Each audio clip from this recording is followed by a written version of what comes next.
Good afternoon, everybody, and welcome to this afternoon's presentation on loss of control for instructors. This afternoon's looking to be a good conversation around loss of control, which is obviously a key focus point from a safety focus for RAOs, given the data we're collecting from our occurrence management system. But before I bring in our guests for this afternoon, I'd just like to take care of our housekeeping. And of course, to thank our sponsors for the support during National Safety Month. We have over $10,000 worth of giveaways to give away throughout the month. And by joining the stream, you get an entry into the draw. So we appreciate the support, and we couldn't do it without our sponsors. Our gold sponsor supporting this afternoon's presentation is Oz Runways, who is a long-term supporter of National Safety Month at RAOs. Just before we get started, on the right-hand side of your screen, for those who haven't joined us already, there should be a blue chat box down the bottom right-hand side to open the chat window if it's not already open. In there, you should have a Q&A tab, which will allow you to add questions in for our presenters today. The intention behind today's presentation is to try and start a conversation around loss of control, and we'd really appreciate your feedback and input into what we can continue to do to address this area. So on that note, before I bring in our guests, I would just pose the question to our instructors: what are you guys doing within your flight training school to manage the risks associated with a loss of control? Obviously, it is our number one cause of fatal accident within not only RAO's operations, but general aviation accidents worldwide, as well as runway loss of control, where we see a lot of damage to aircraft occurring. So I would pose the question, what are you doing at your flight training school to address loss of control? On that note, I will bring in our guests for this afternoon's presentation. Hello, Jill. Howdy. How you going? Good. We've got Jordan. Hello.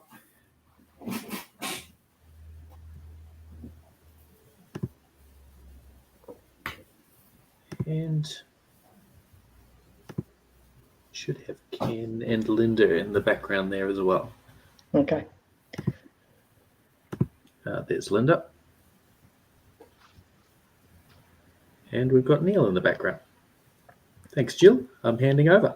Thanks, Cody. Appreciate it. So welcome, everyone. We thought we'd try something a bit different for this presentation. A lot of the time it's just us being talking heads, giving PowerPoint presentations and probably boring everyone to pieces. So we thought we'd bring in a couple of our experienced instructors. And first off, I'd like to welcome, we have Ken in the background, Ken Flower, who's at Namoy Aviation at Narrabri. And we can see on screen Linda is the CFI at Bendigo Flying Club. So welcome to our panel. And also hiding in the background there is Neil, because the video in Queensland is not that great.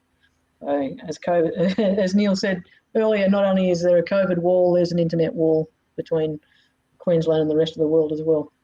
So first off, I might ask Ken to start with, perhaps with a quick little rundown, just a couple of minute rundown of your experience, Ken, and your involvement. And if we have technical issues, we'll go on to Linda. Sounds like we might have some technical issues from Ken there. So Linda. So just a little bit of a background, Jill. Yeah, just a quick summary. Yep.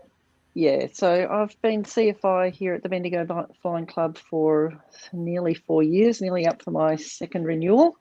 And prior to that was a senior instructor here at Bendigo Flying Club for a couple of years. We have a flying school with 5 instructors. 2 others have been CFIs here, so we've got a fairly experienced bunch.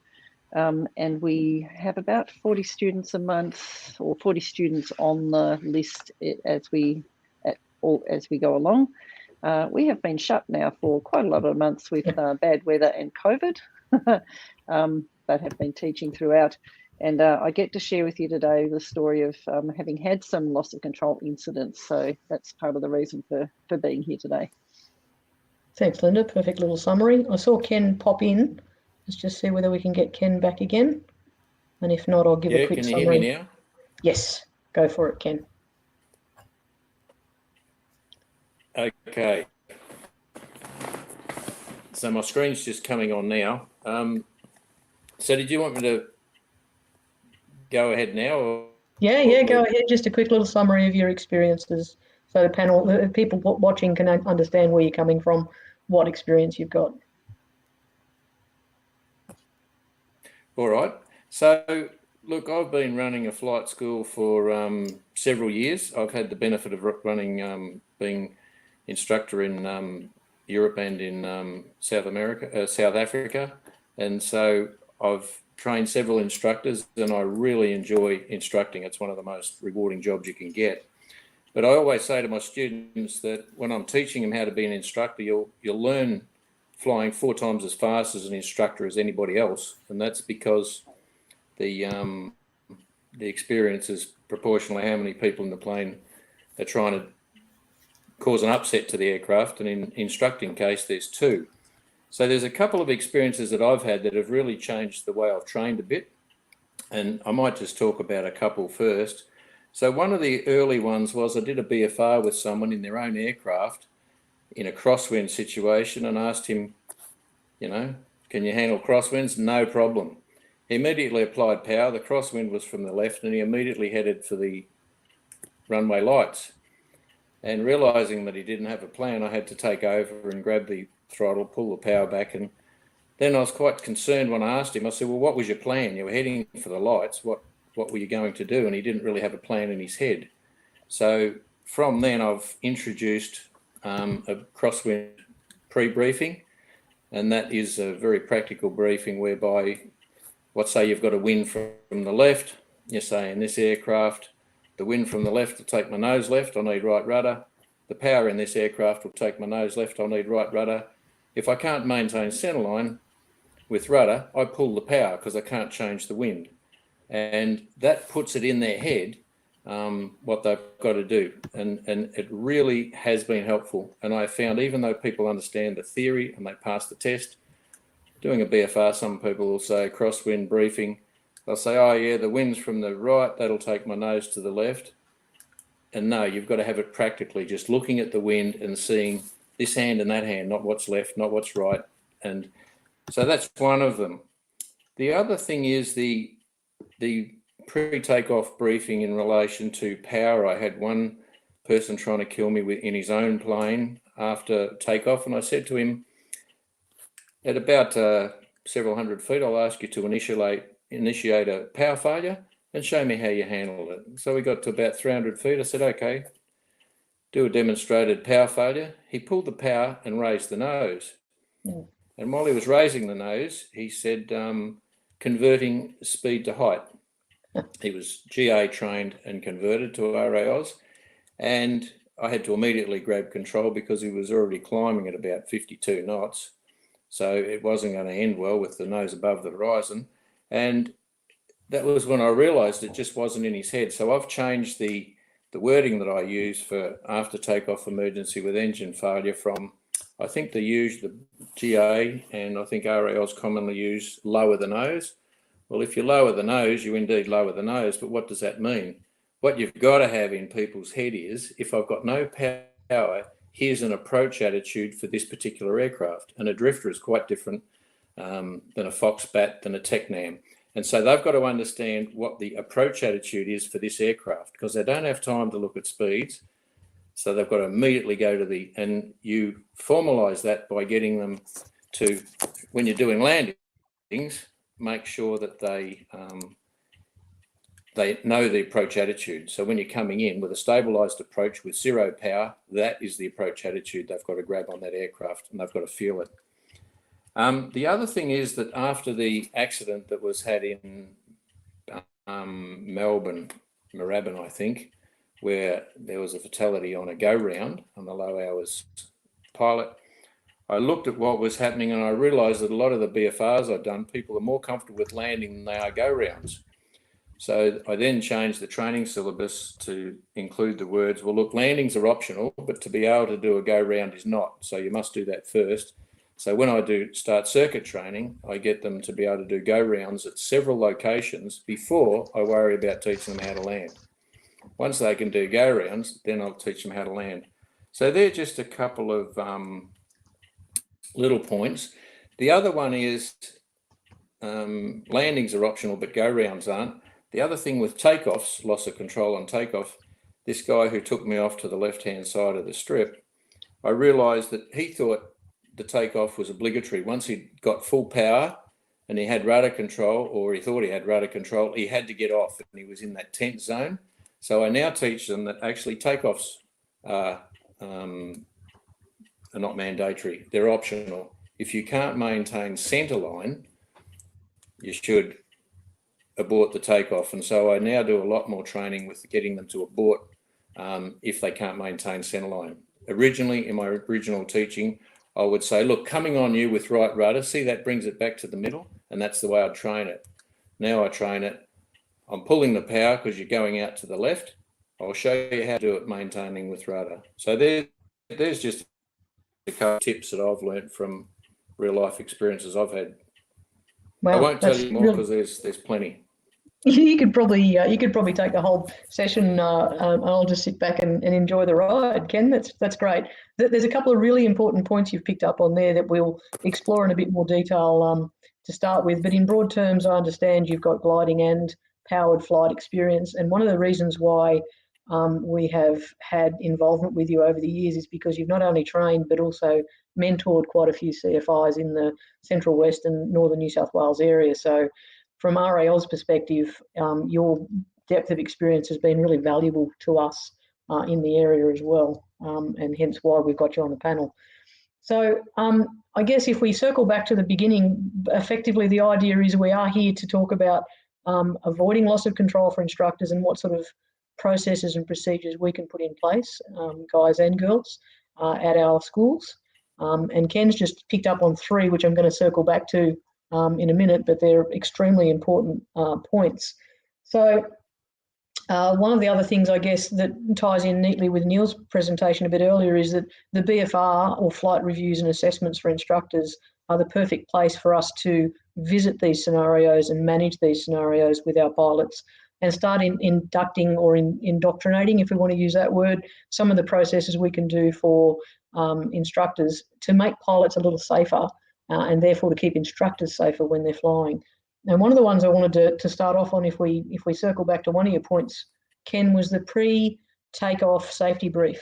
Now that is an essential part of any person's flight disciplines, but I would suggest potentially it's not as thoroughly conducted by pilots and possibly not as thoroughly pushed or promoted by instructors. And I like the discussion your point there about not necessarily just lowering the nose, because we've all been in cockpits where pilots have tried to shove us through the roof of the plane by shoving the nose forward, but to actually set an attitude. And I want to pick up on that and explore that a little bit further. Jordan, do you want to dive in on any of this while we're talking? Yeah, takeoff safety brief's a really interesting one. And as you were talking then, there's a number of aspects to it. As you said, we often don't do it, and it's really important to do it so that we've got it in the front of our mind should something go wrong. There are a number of things that when we do it, we talk about. A lot of people I hear say, when I have an engine failure, but what about something else? What about any type of malfunction?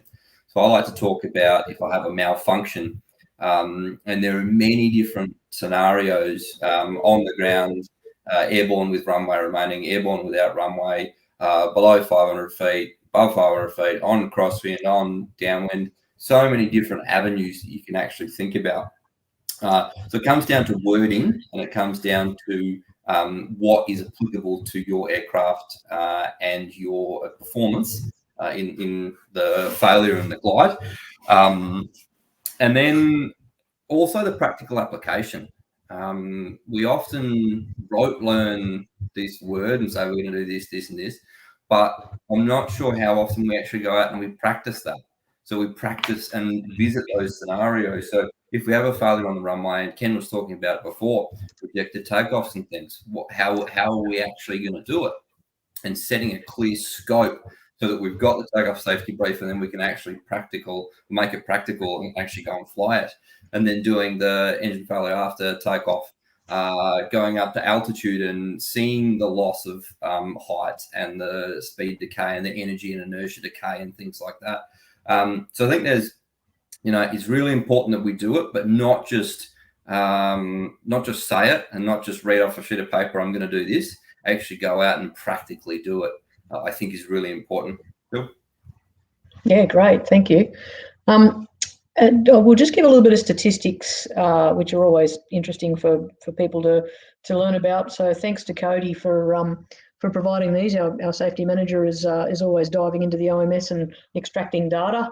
So in terms of the last 5 years, runway loss of control events for RAOs as a whole, and this is not any different to the CASA world or any world in light aircraft, 127 events in 5 years, which resulted in 15 destroyed aircraft, which is a significant number of aircraft that will no longer be flying.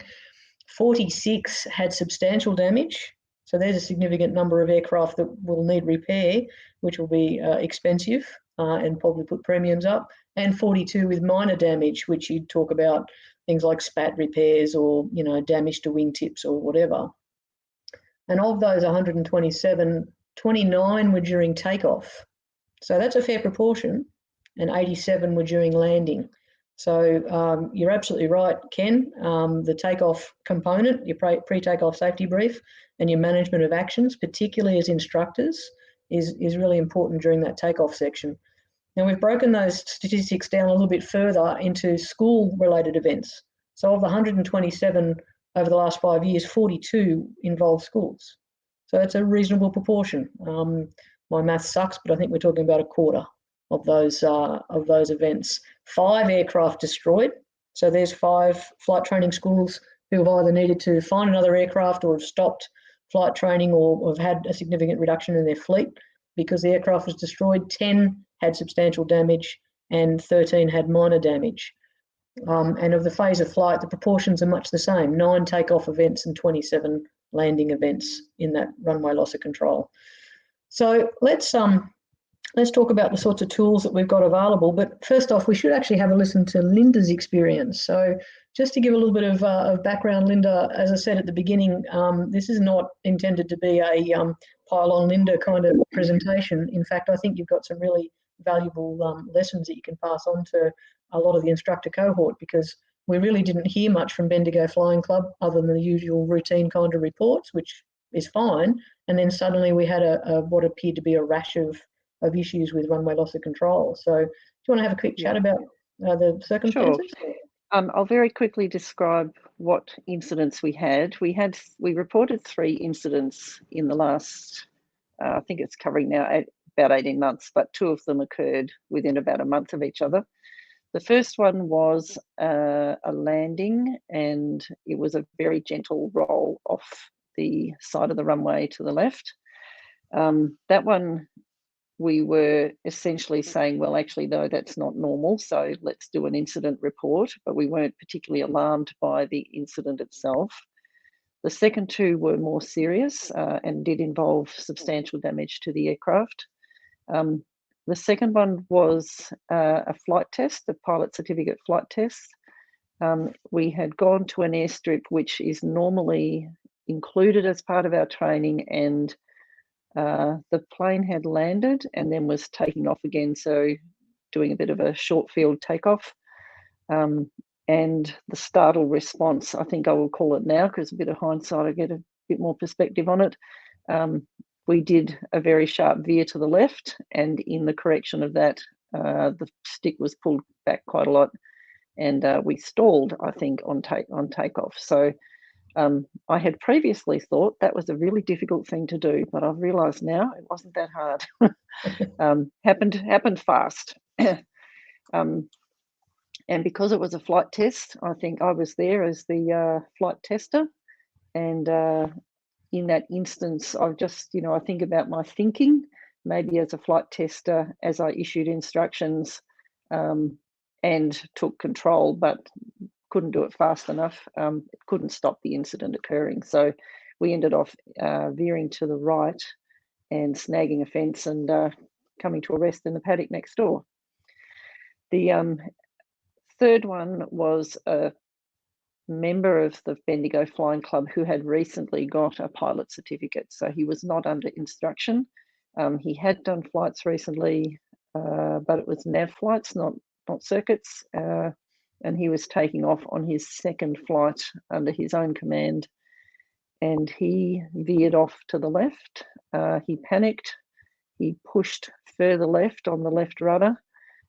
Said to us later that probably was putting in the clutch on the car. And that took him off the runway at fair speed, across the ditch, hit the side. So not quite as much damage on that one. We were quite alarmed, I suppose, by the series of those incidents, and we're starting to go, is there something wrong with our training? So just the coincidence, I suppose, of those things occurring fairly close together made us go, right, maybe that's something, there might be something systematic we need to look at. So we did do that in that we looked at our training program. So with the group of instructors, spent a bit of time looking at what are we doing? Are there things we're missing in those core skills? Have we been glossing over some things? Are our expectations not suitable? And then are there some things that we can do that will systematically correct things? I guess as we looked at them, we realised there were actually some very different circumstances for each one, although inadequate use of rudder would be certainly part of two of them, and the startle response and an inappropriate response occurring as a result of that is part of it. So I recall Neil made a comment about that in the earlier session, saying that the more advanced pilot will not do a startle response. They'll respond to the actual action that's occurring at the time and fix that rather than react instinctively, inappropriately.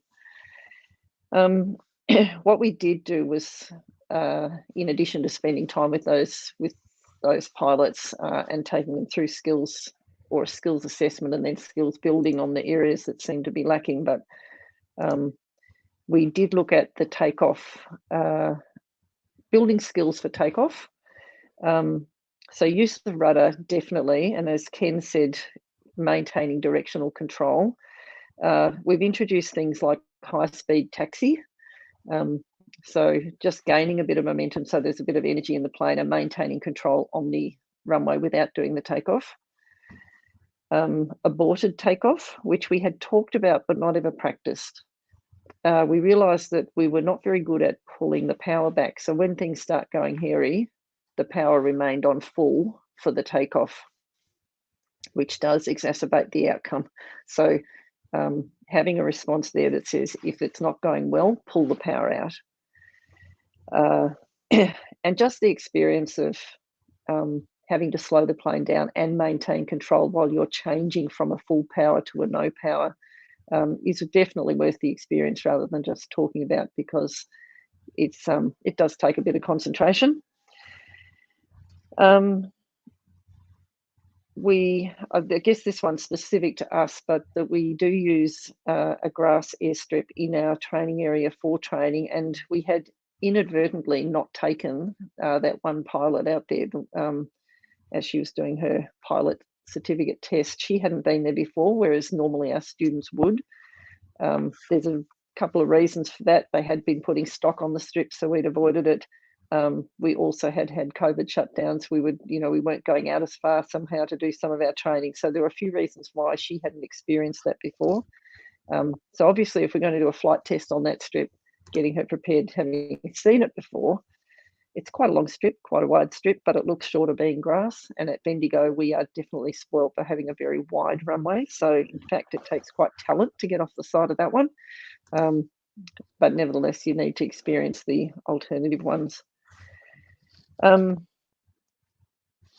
guess they're the kind of main things we do specifically with the training, but we did just look back, I guess we sat back and looked at all of our training and said we just need to take a bit more care of all the students and all the pilots, and so we're doing more check flights now.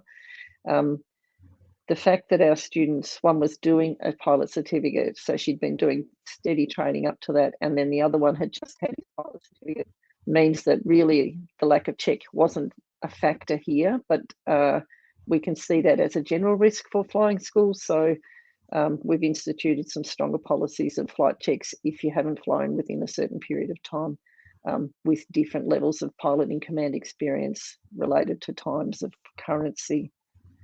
I'll stop it there, Jill, but then you can ask further if you want to on different bits. Yeah, that's really excellent summary. Thanks, Linda. And that was one of the reasons why we thought your experience would be perfect, because not only did you have the experiences, you've also got 2 former CFIs, as you said, quite a good cohort of experienced instructors. And it was the timing of the incidents that caught all our attention. So Yep. I made a couple of really good notes there that Cody will be very excited about, talking about training records and the use of training records to record things like whether someone's gone to an alternate off-field location or not. COVID has just wrought havoc in not only just whatever's going on economically and mentally and physically and all of those things, but in terms of ongoing training delivery. You know, in Victoria particularly, you've been stop, start, particularly badly affected. And so therefore, there's all of those COVID things to unpick.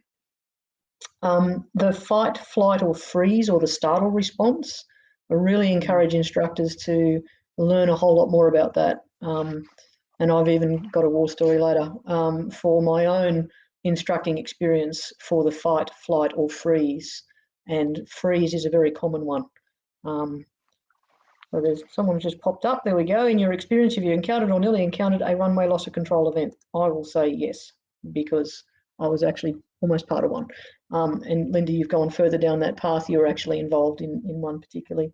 And I like the very clear, rational way you've looked at that, unpicked the core factors, and the core factor that we'd all arrived at was rudder control. And I would say probably it's one of the most misunderstood controls in the aircraft. And Ken, I know, has got an interesting, well, not interesting, I think it's actually quite effective scenario or different way of training that. So Ken, we might throw to you. You and I discussed the difference in the approach phase versus the normal flight phase, where we're talking about coordinated controls versus not necessarily coordinating our inputs. So are you able to speak to that, Ken? Ken's not here. Okay, I'll give a quick dual version of the discussion with Ken, and apologies, Ken, if I get it wrong. But throughout our normal flight training regimes, we're talking about coordinated flight. We want aileron and rudder to be coordinated so the aircraft stays balanced throughout all phases of flight. However, when we're in the approach phase of a landing, we can have crosswind inputs, but we can also have unexpected wind gusts, those wonderful wind gusts, and we can just have student mismanagement or student unwillingness to put in the control amounts that are required. It speaks to Neil's pet theory of the lack of focus on slow speed flight and the way that an aircraft responds differently in slow speed, which we can explore in the upper air versus not exploring it when we're close to the ground. But Ken's view is to actually change the pilot's thinking when they're in the approach phase. So they're on the final leg, as they're getting quite close to the ground or within a couple of 100 feet, you start talking about rudder input to keep the aircraft aligned, and then wing input or aileron input, to keep the wings level, which means you may actually be putting in uncoordinated control inputs. So having embedded this all into our students' minds in the upper air, you must be coordinated, it's actually a conscious change of input and thought by the student and the instructor to talk about whatever input is required to keep the aircraft aligned on the runway, which may require uncoordinated input. So Ken's just sent me a quick test message to say that he's going to call in on the phone. I think that might end up being a bit ugly, Ken, but if I haven't explained it well, we'll get you back in again to talk about it further. But I just want to explore that a little bit further in terms of us thinking as instructors about how we're training our students to manage the aircraft in the upper air versus on the ground. And I think this is a perfect time to call Neil in and talk about the slow speed focus potentially before we circle back.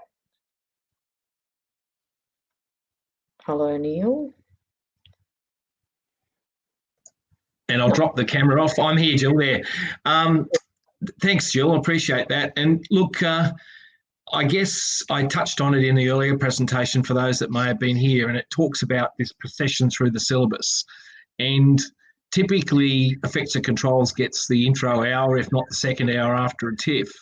And then the relationship of those effects, be they primary controls or ancillary controls, and how they cause the aircraft to react, are probably not explored in a broad enough term, so that when we get to landing or takeoff, as Linda's rightly identified, we often have to find different ways to go back and possibly cover what we could have covered in upper air work, which is what you were just talking about.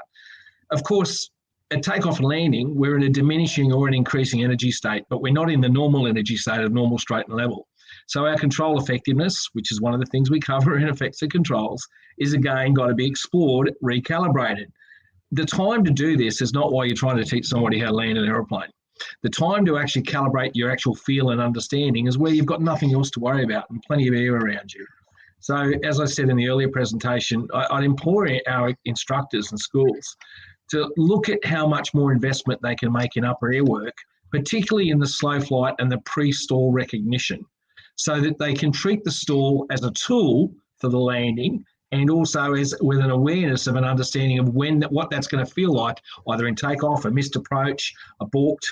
And so all the things that need to matter in the decision making are relevant because they have the primacy of feel and understanding. But you can't just teach feel. Feel has to be developed through experience and exposure and immersion.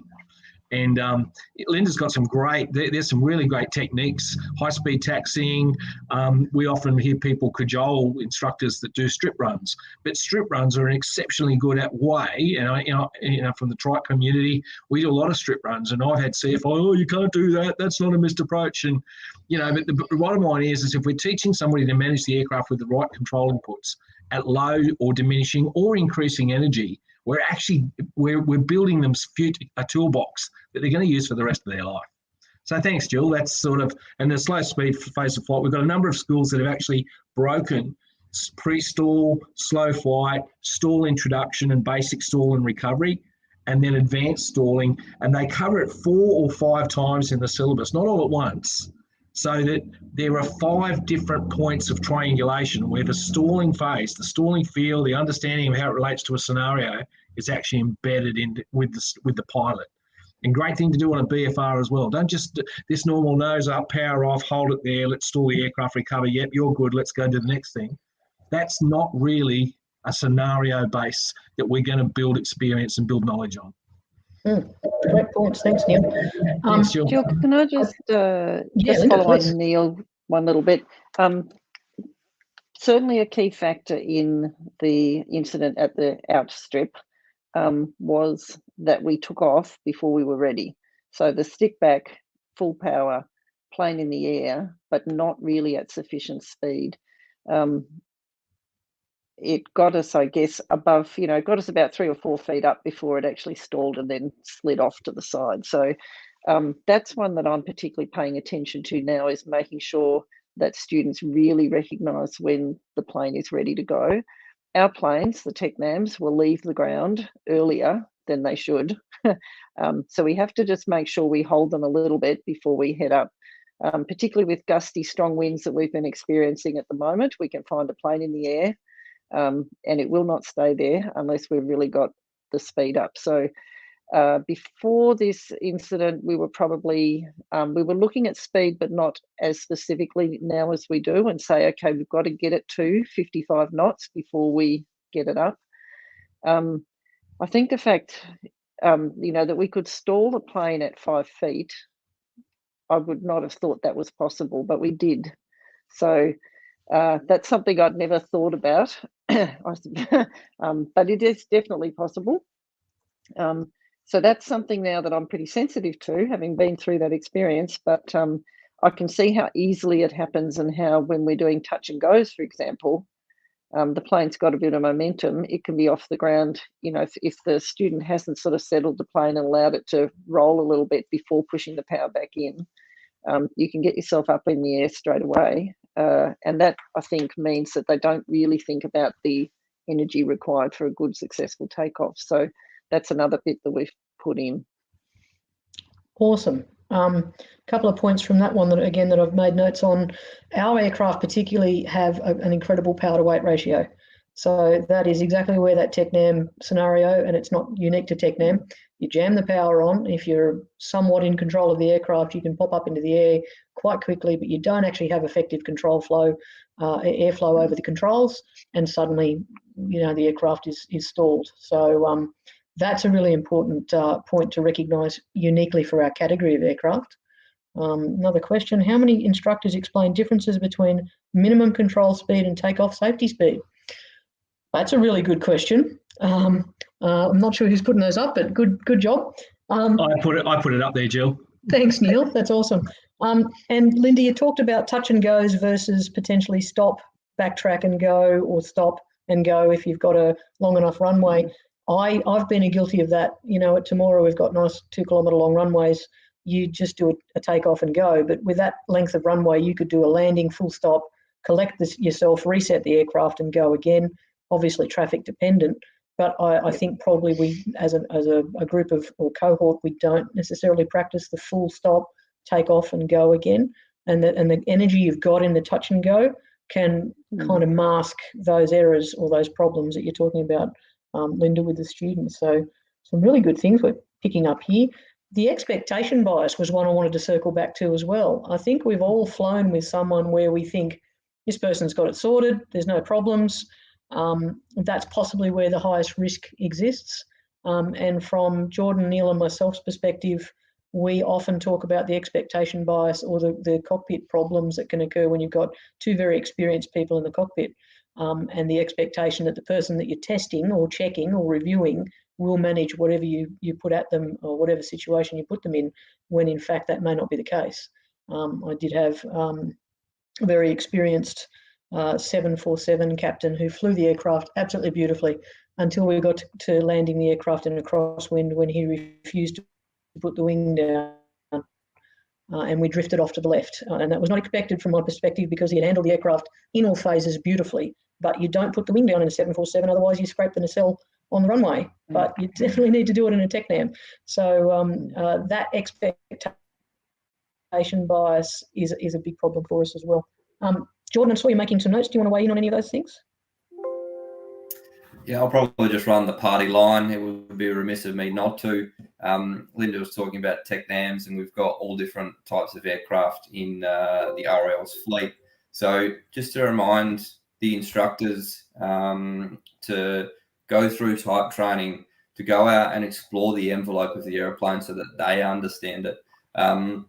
So in the Castlewell, they do engineering exams, and I'm not saying we need to go into that depth, but it's a really good way to look at the POH. Linda was talking about speeds before.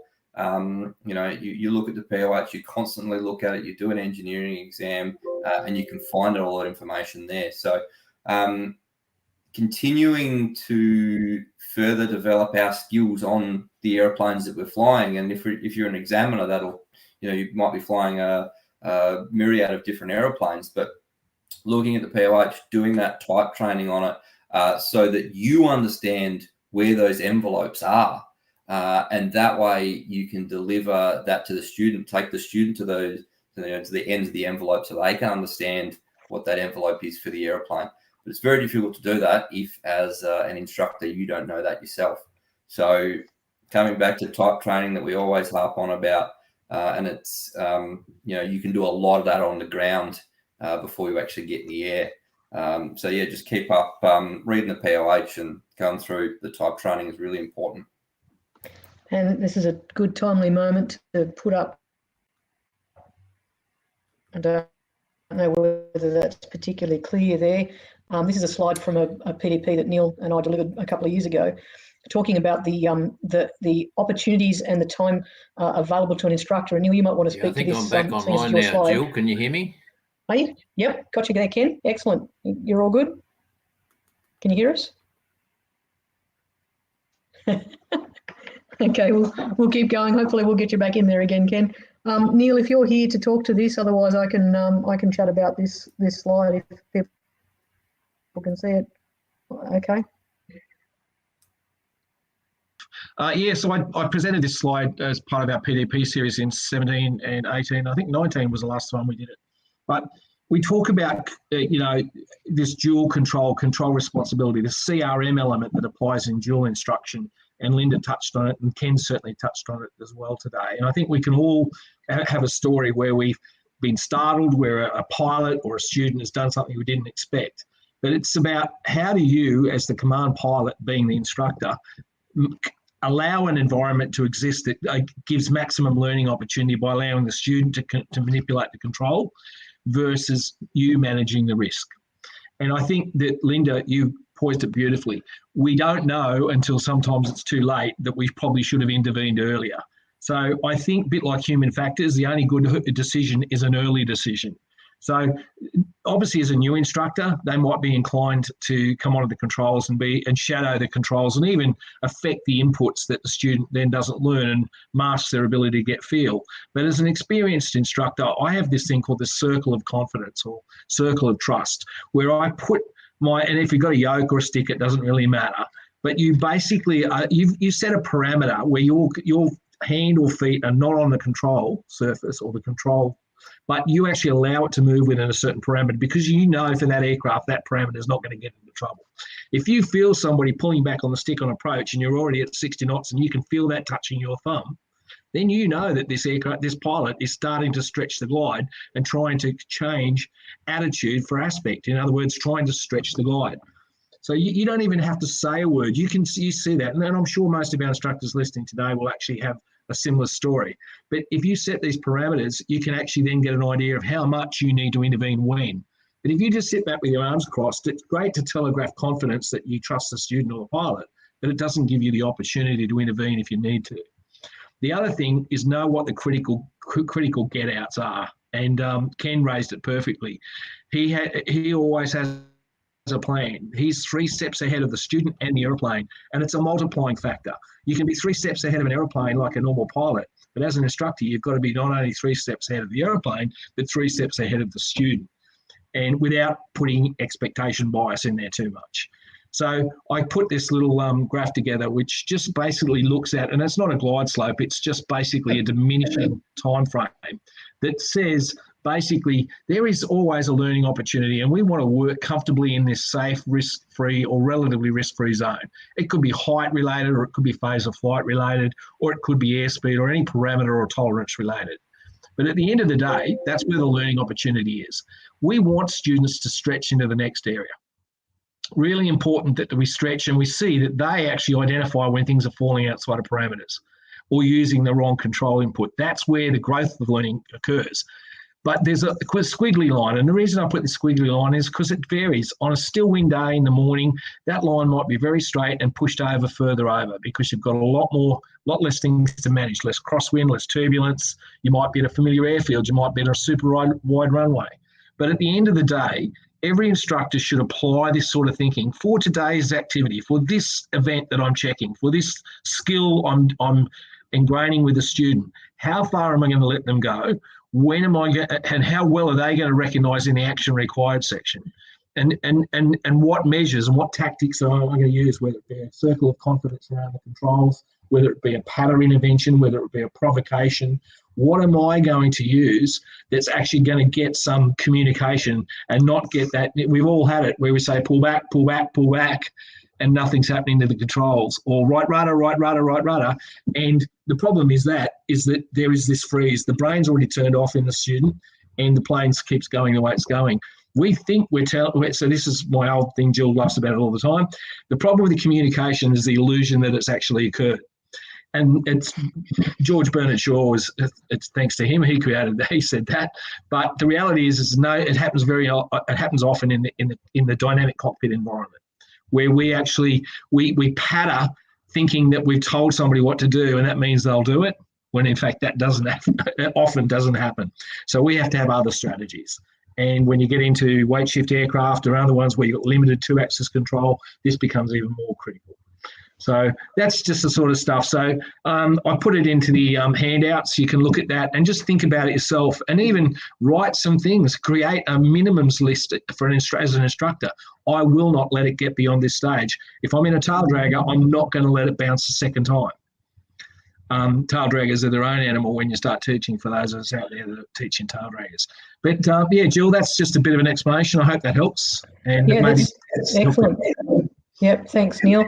I'm getting messages in all departments here at the moment. Trevor Bange, hi Trevor, one of our experienced CFIs at Clifton and a current board member, has talked about the appropriate inputs for crosswinds with aileron, etc. So we can talk about those specifics, but we're not necessarily looking at drilling down into that level of detail. What we're looking for here is a specific oversight or overview and tools that we can use as instructors. So obviously we'd expect the instructor would be putting the correct, or expecting the student to put the correct aileron input in.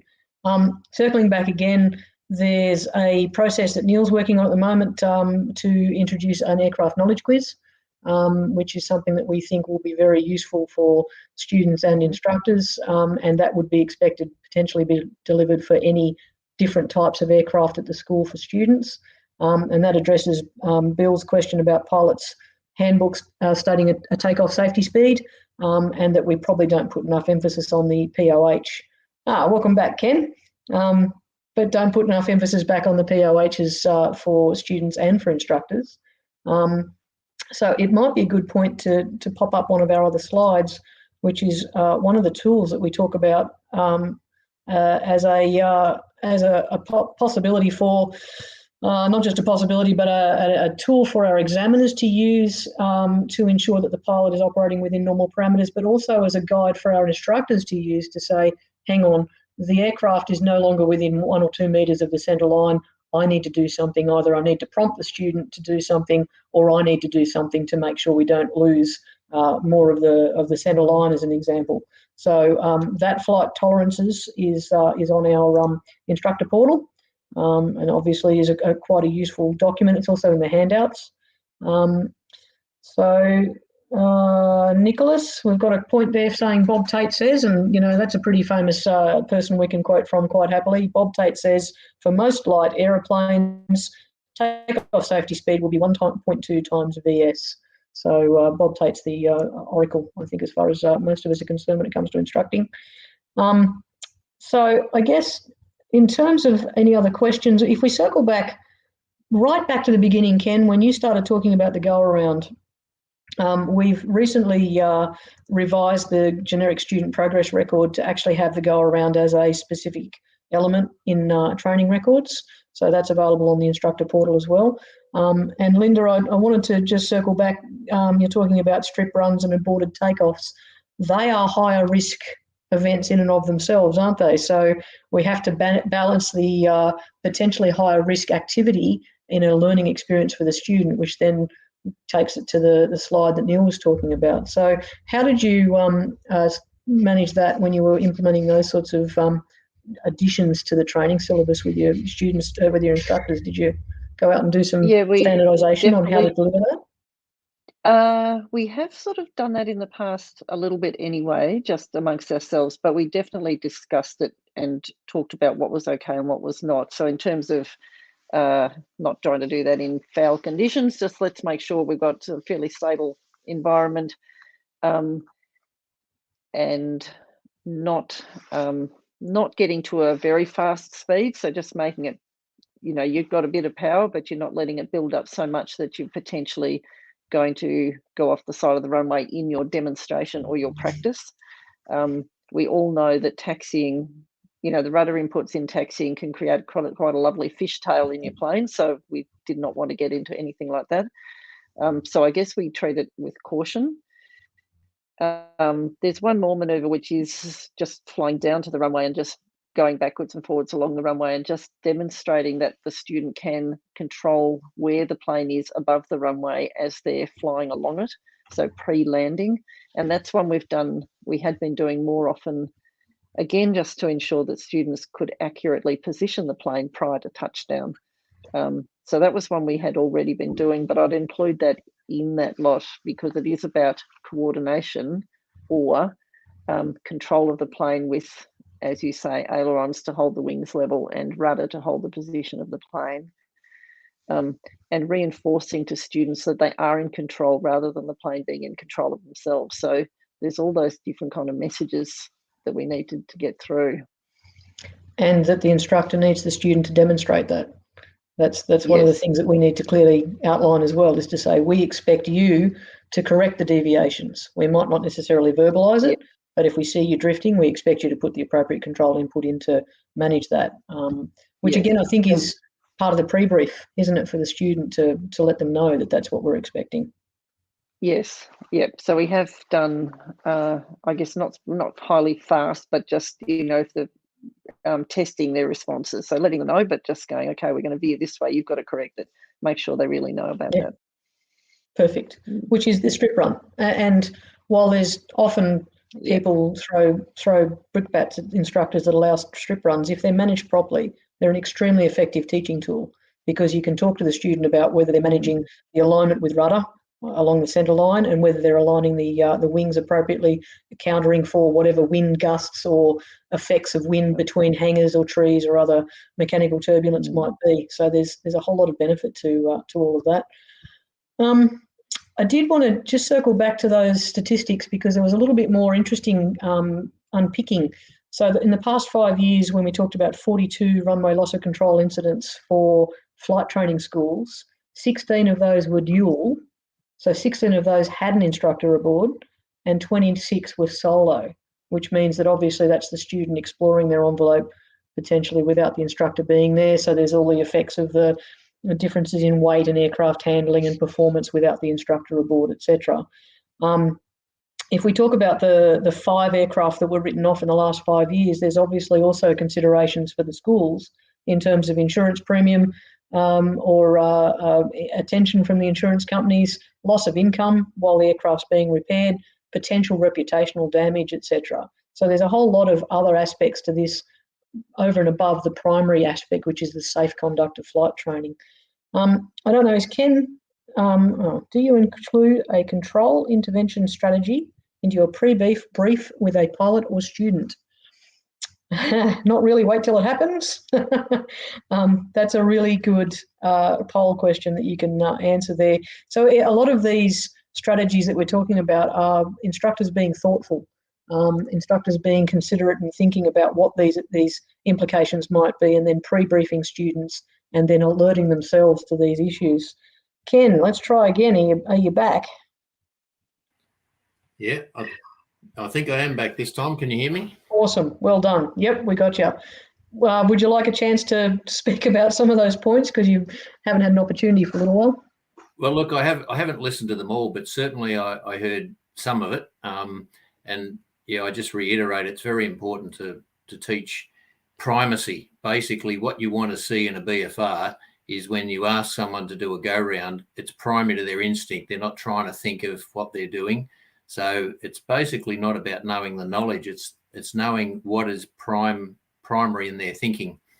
And one of the things is we probably have got to teach them to go round when they get outside some of those parameters you had up before. Like if they are more than 10 knots, under their approach speed with power on, now's an ideal time. See, you're too slow?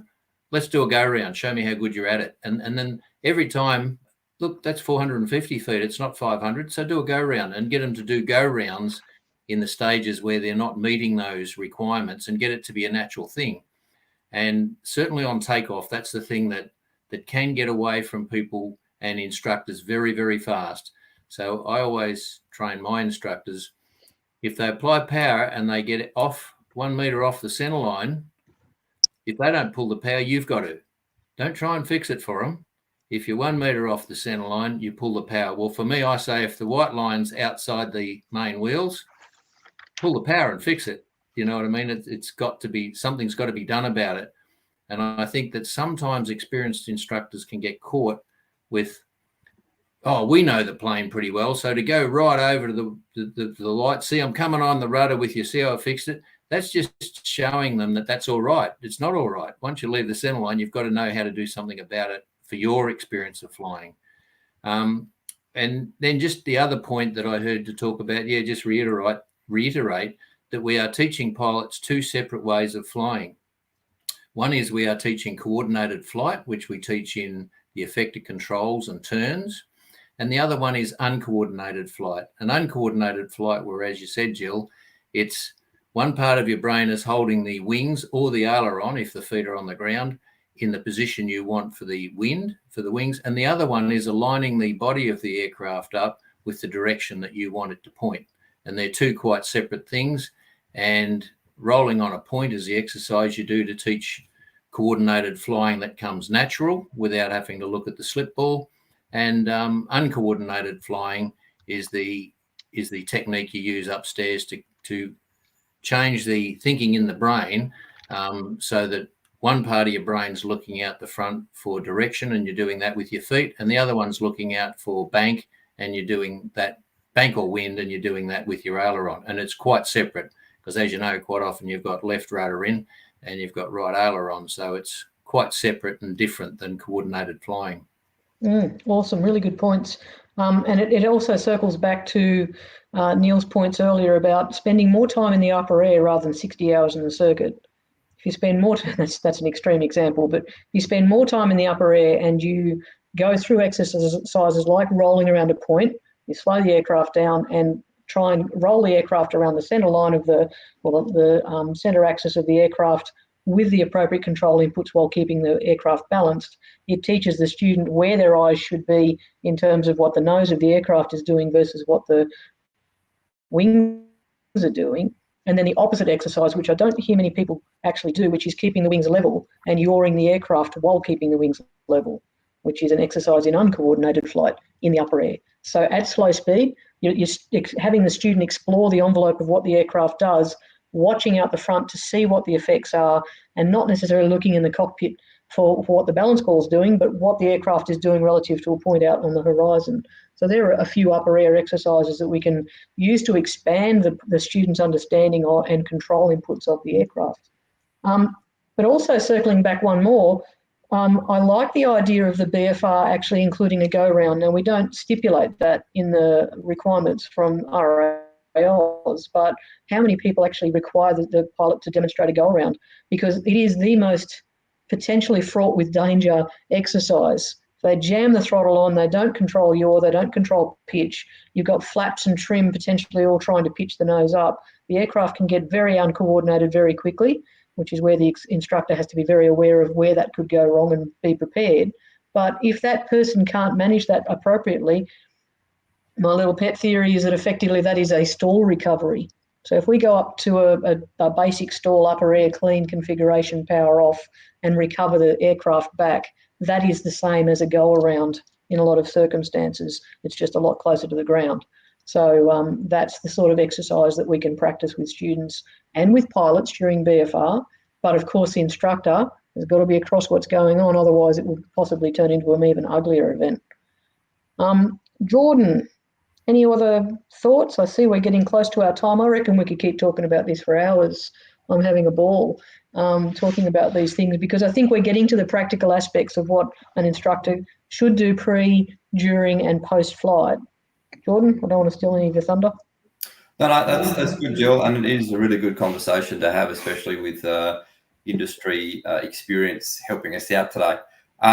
We've focused a lot on the in-flight stuff, but I just want to bring it back, just play the devil's advocate, I guess, and just bring it back to the preparation and the post-flight.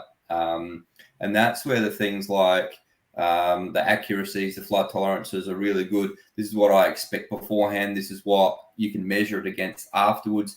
The instructor needs to prepare. The instructor needs to prepare themselves for what they're going to do, needs to prepare the student for what the student needs to do. All tips for the instructor to help them out. And Neil mentioned before, we talk about minimum checklists in our for our pilots. Well, why don't we have it for an instructor? Have an instructor minimum checklist and revisit it every 3, 6, 12 months, depending on how often you're instructing, or maybe at each renewal as well. Just to work out what we're comfortable with as an instructor and for the aeroplane. So whilst we talk about a lot of tips in flight, it's really important to consider the ones on the ground beforehand, make sure we're fully prepared.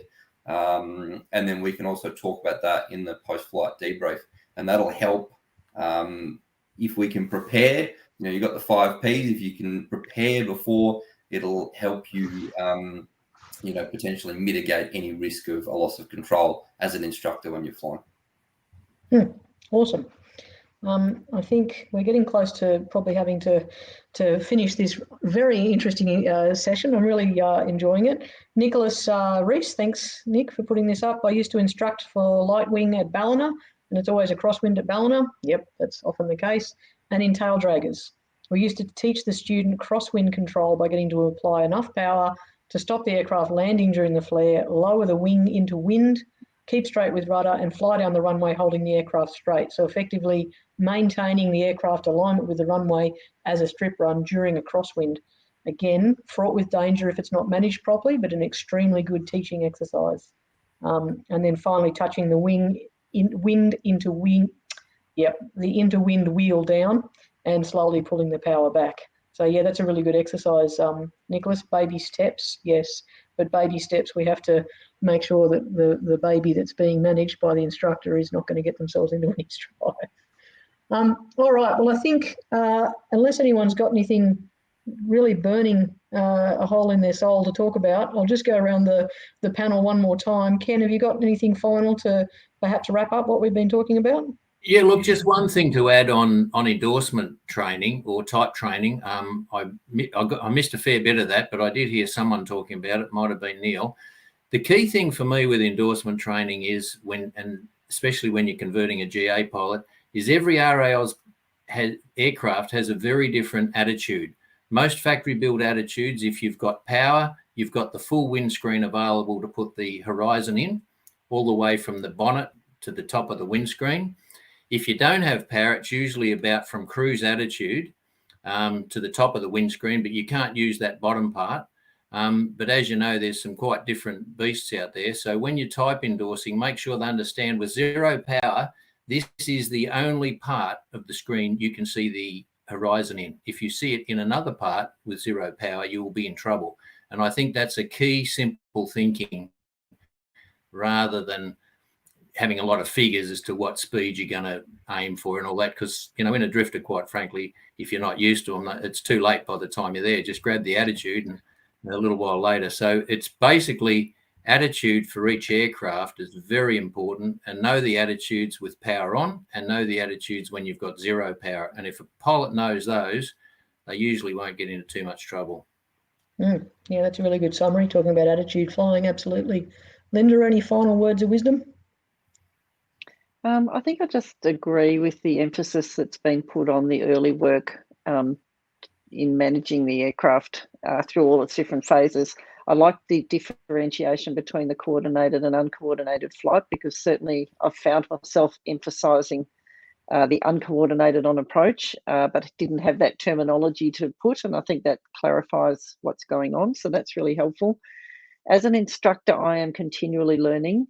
So now I am a CFI. I've been here for quite some time, but there's so many things to learn and many different techniques and strategies. So I've learned from listening to Ken, listening to the questions. It's been great today to do that, and but it's a never finished journey. I do know that one of the journeys instructors make is how much to control and how much to sit back and allow the student, and the fine art of gradually releasing control. I know that early on, when the student didn't respond to what I said, I would put it in and then expect them to sort of feel that, and they don't. If you're doing the control for them, they don't feel it. So there's the art of instructing, I guess, is one that you continue to refine so that you can find so many different ways of explaining the concepts. And I've certainly started now, if we start doing lots of hours in the circuits, head back out to the training area, nut things out, then come back to the circuit and use that opportunity to refine skills and explain concepts and make it more possible for the student to fly an accurate circuit without the incidents that we've had and others similar. Yeah. Awesome. Great summary. Thank you. Jordan, any final words? Just implore instructors to continue learning, speak to people, keep reading books, and just explore their own boundaries so they can help the instructors.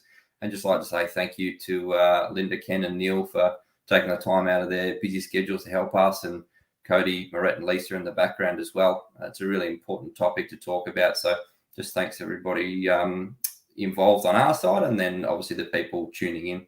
So thanks, Jill. Awesome. Thank you. Neil.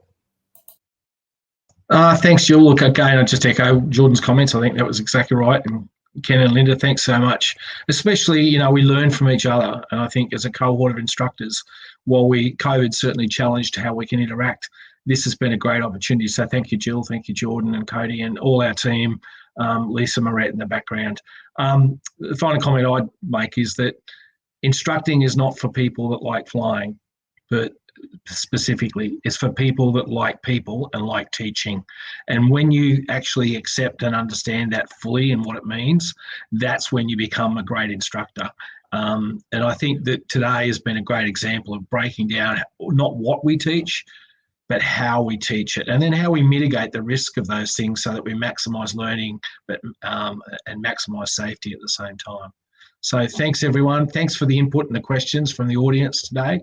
And yeah, that's all I've got, Jill. Thank you. Yeah, thanks, Jill. I do remember vividly discussions at Temora Aero Club when I was CFI, taking over from the experienced CFI at the time. And Alan and I used to, solve the problems of the universe sitting on the veranda there with the Aero Club.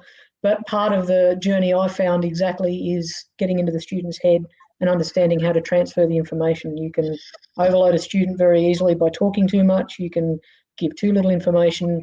The conduct and the way your demeanour is at a school and how you handle aircraft says a lot. So there's a whole lot to this instructing game, which makes it an endlessly fascinating, fun thing. And taking on the role of HFO back in the day my excitement was learning from experienced people like Ken and Linda and others, and just sharing that fraternity of what it is we do as a group of people. So I think this has been really valuable. I'd like to try and perhaps do something like this again, external to National Safety Month, and just maybe make this a bit of a chat session for our instructors generally. But yeah, I'll summarise again. Thanks to everybody that's involved, and thank everyone for their time. I hope there was some value, and the video will be available if you missed it at the actual time up on our YouTube channel. So thanks again, everyone. Appreciate your time. Have a great day.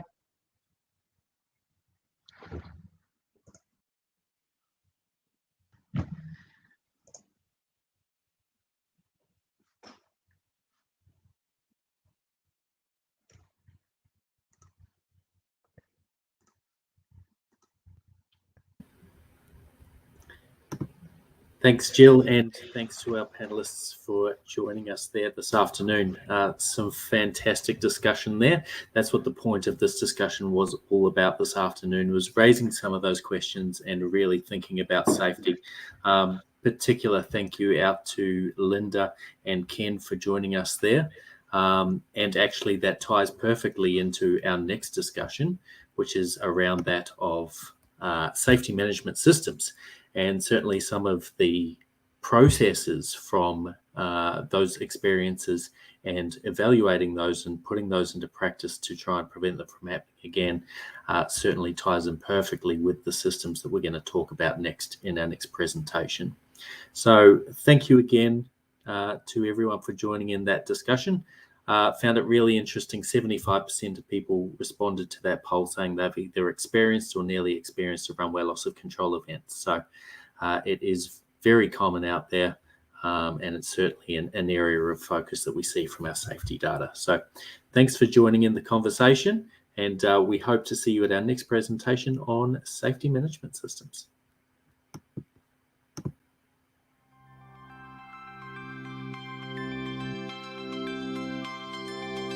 You're welcome.